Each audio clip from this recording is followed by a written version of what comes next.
Et justement, pourquoi tu as choisi PrestaShop par rapport à d'autres solutions? Parce que des solutions e-commerce sur le marché, il y en a plein, aussi bien en open source qu'en propriétaire, qu'en SaaS, comme je pense particulièrement à Shopify qui est très en vogue en ce moment. Pourquoi tu t'es orienté sur PrestaShop et pourquoi tu continues de creuser PrestaShop? Alors, je pense qu'il faut regarder le contexte. À l'époque, moi j'étais encore en mode OS commerce vers 2007-2008. C'était un peu la fin, mais et puis je me disais qu'est-ce qu'il va y avoir de nouveau? Et là, il y a PrestaShop qui arrive un peu sur le marché et j'installe, je regarde et franchement, la première chose qui me frappe, c'est le côté esthétique. C'était assez tout mignon, tout plein avec la version PrestaShop 1.4 et rien que le côté esthétique, ça m'avait emballé et je me suis dit ah, c'est tellement mieux visuellement. Et déjà rien que par ça, ça m'avait emballé. Et puis après, je suis resté là-dessus. Et finalement, à quelque part par chance, il y a eu une croissance sur cette solution-là. Il aurait pu très bien tomber, hein, mais il a amorcé petit à petit. Et je pense que c'est à ce moment-là, des fois c'est le moment présent, on teste la solution là et elle amorce. Et puis le reste, du coup, ben, on laisse en plan, quoi. C'est un peu ça. Et qu'est-ce qui fait selon toi justement que PrestaShop a continué à progresser au détriment d'autres solutions comme tu l'as cité OS Commerce qui était très populaire à l'époque mais beaucoup moins maintenant même s'il y en a encore. Qu'est-ce qui fait que PrestaShop a vraiment su grignoter au fur et à mesure les parts de marché? Parce que comme tu l'as dit, tu as commencé sur la version 1.4. Oui, Aujourd'hui on est sur la 1.7, il y a la 1.8 qui se profile aussi dans quelques temps. Mais qu'est-ce qui fait selon toi que PrestaShop a réussi à avoir autant de parts de marché aujourd'hui en 2019?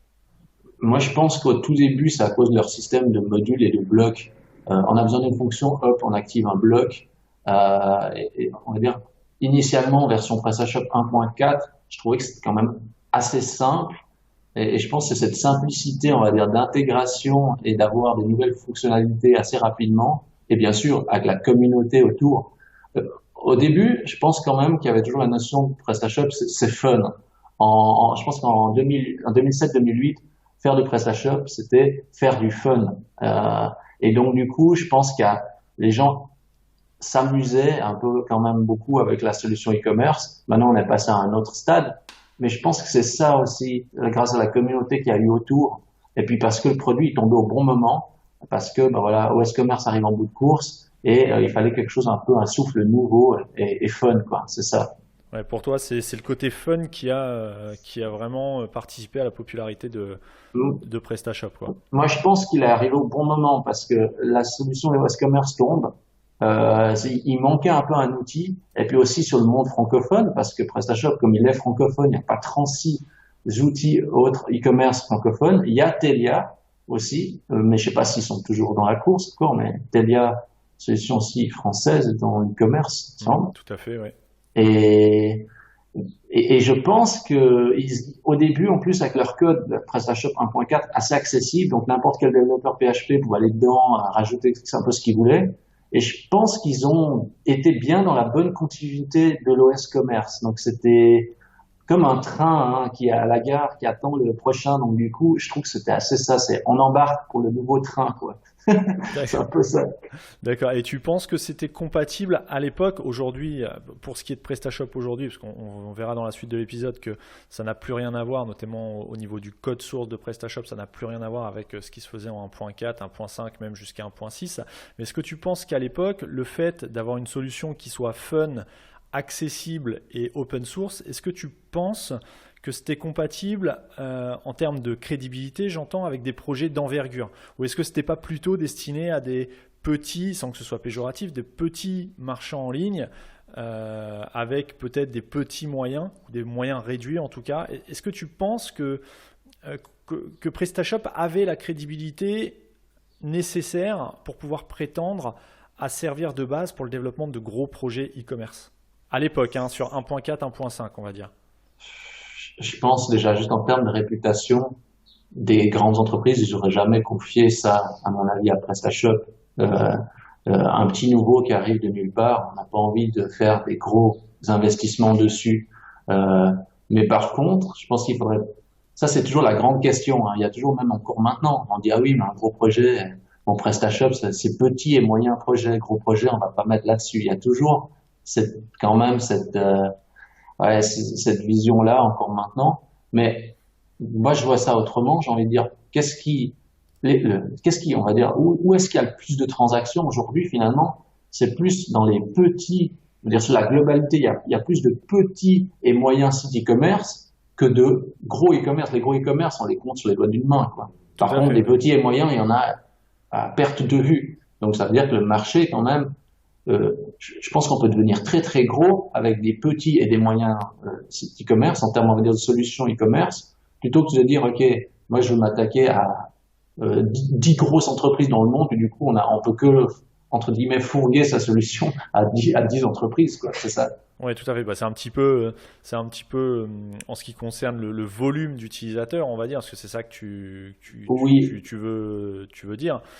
Au niveau du volume d'utilisateurs, à ce moment-là, on peut même dire que WooCommerce, donc la solution de WordPress, est même devant PrestaShop, du coup. Bien que bien sûr. WooCommerce soit beaucoup moins performant en termes de fonctionnalité e-commerce que PrestaShop. C'est sûr, parce que en fait, ils profitent de la notoriété.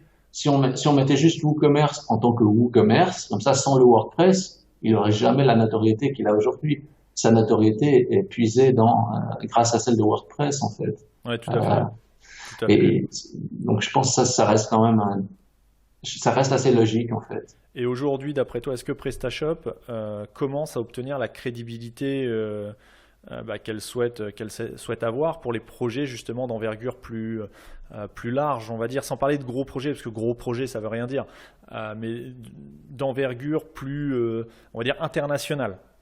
Le PrestaShop d'aujourd'hui, donc à savoir 1.7, qui, pour ceux qui ne le savent pas, est en train de migrer son code d'origine, donc qu'on appelle le code legacy, le framework maison PrestaShop, est en train de se transformer et d'être migré progressivement vers une structure Symfony, qui est une norme dans l'industrie du PHP aujourd'hui. Est-ce que tu penses que ça va participer à crédibiliser la société et la solution PrestaShop dans les projets plus internationaux, plus emblématiques? Alors, c'est ce qu'on dit, c'est ce que tout le monde dit. Après, c'est vrai que moi, j'ai une vision un peu différente. Je me dis, PrestaShop est français à la base. Croire qu'il va devenir, il peut pas être plus américain que Magento, qui lui est de source américaine, par exemple. À mon avis, PrestaShop est français et je pense que le fait qu'il soit français, c'est une force pour lui. Mais actuellement, le fait de se dire on tape trop à l'international, je sais pas, je suis assez partagé. C'est comme justement dans le fait de dire on bascule tout sur Symfony parce que voilà, ça va attirer encore plus de monde, etc. Mais au bout d'un moment, je me dis, ce qui a quand même fait l'amorce de PrestaShop initialement, c'est sa simplicité, c'est son accessibilité, c'est parce que c'est francophone. Tous ces éléments-là ont contribué à son amorce. Après, faire plus que tant, je veux dire, ils essayent de faire l'international, mais je pense qu'ils seront jamais autant bons que ceux qui sont vraiment à Déjà la établi. source. Exactement. Je pense que ça, Comme il qui faut se tu remettre. penses à qui comme solution? Euh, je pense que si je prends Magento et Shopify, on peut pas les comparer. C'est différent. C'est un autre monde. Ou comme WooCommerce, c'est pas pareil non plus. Pour moi, c'est les solutions à l'américaine. Je pense qu'il faut pas, à mon avis, il faut pas toujours chercher à uniformiser le truc et à devenir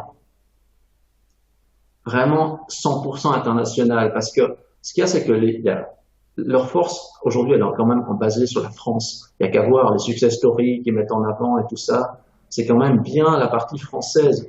Et vouloir vraiment ramasser tout le marché, à quelque part, je me dis, ils vont peut-être se prendre les pieds dans le tapis à force d'essayer de tout grignoter. Peut-être qu'ils vont justement rien réussir enfin, ils vont être partout, mais en même temps nulle part. Et des fois, je me dis, peut-être qu'il faut qu'ils fassent l'international, c'est bien, mais qu'ils gardent quand même une concentration, on va dire, plus dans la partie francophone. Mais ça, c'est Alors, ma vision de la chose. c'est super intéressant justement ta vision parce que tu me dis qu'aujourd'hui, ce qui fait la force de PrestaShop, c'est le marché francophone, entre autres, hein, mais principalement le marché francophone. Or, alors je ne sais pas si tu connais ces chiffres-là, mais PrestaShop aujourd'hui, le marché francophone n'arrive qu'en troisième position par rapport au marché hispanique, donc l'espagnol. J'entends Espagne, Brésil et tous les pays qui utilisent la langue espagnole arrivent en première position. En deuxième, tu as bien évidemment l'anglais. Et là, le français, en fait, tout ce qui est francophone, arrive en troisième position. Donc en fait, entre n'imagine, il y a encore quelques mois, je pensais que le secteur francophone, le marché francophone était numéro un chez PrestaShop. Et en fait, j'ai eu confirmation des équipes de PrestaShop comme quoi ce n'était que le troisième marché au final de la solution PrestaShop, avec numéro un, je te dis, tout ce qui est langue espagnole, hispanique, et anglophone en numéro 2 et francophone en numéro 3. Donc est-ce qu'il n'y a pas un décalage entre ce qu'on pense, nous, en tant que Français, enfin, bien que tu sois suisse, mais tu es francophone, euh, et la réalité du marché qui peut-être est peut-être un peu moins évidente qu'on le pense, nous, en tant qu'utilisateurs français? Je me rends difficilement compte dans le sens où moi je me base aussi sur ce que je vois dans la partie Google, dans ce que je vois émerger, etc., au niveau des contenus, etc. Donc c'est vrai que espagnol, difficile de dire parce que déjà, je parle pas la langue et puis je suis pas vraiment des contenus, on va dire, dans cette langue-là. Après, je dirais en termes de contenu, je veux dire, si le marché espagnol, enfin, je vois peu de sites, on va dire, ou même justement de sites parlant de contenu lié à PrestaShop en espagnol. Enfin, je tombe rarement là-dessus, en fait. Bah, Alors peut-être peut-être parce que que c'est, ça t'est pas proposé, vu ton caractère peut-être, francophone aussi, tu vois. c'est bien possible. Après, il y a toujours, dans les chiffres, il y a toujours la grande question, ça c'est comme, je prends un cas extrême, pas dans le même cas que PrestaShop, mais je prends Shopify, on annonce, je sais pas combien de boutiques, Shopify est en train de manger tout le monde, et alors que je me dis, tiens, il est en train de manger tout le monde, pourtant, je suis jamais tombé sur une boutique Shopify en passant par Google. Comment ça se fait que le numéro un des boutiques en ligne, je l'ai jamais vu dans un des résultats de recherche, quoi. Ouais, C'est tout pour ça à que des fait. fois je me pose des questions, je me dis ah oui, et encore, je veux dire, si je prends le cas de Shopify, je sais pas si s'ils ont 1 million de boutiques, ok, mais s'ils ont fait 850 000 boutiques en dropshipping où ils ont fait zéro voire une vente, est-ce que c'est significatif? Bien sûr, non, mais tout à fait. Et tu mets le doigt sur quelque chose. C'est est-ce que les chiffres ne sont pas basés sur le nombre de téléchargements ou le nombre d'utilisateurs? Mais là, on ne parle pas de performance, ni de vente, ni de boutique à succès. On parle peut-être, quand on parle de PrestaShop numéro un sur toute la langue espagnole, Oui, peut-être tout simplement que dans le monde entier, la langue espagnole est plus répandue que la langue française. Et donc, enfin, naturellement, il y a plus de téléchargements d'utilisateurs espagnols que de téléchargements d'utilisateurs français. C'est peut-être ça aussi, effectivement, puisqu'on n'a pas les chiffres. Ce qui serait intéressant, c'est d'avoir une ah, répartition du chiffre d'affaires généré par langue.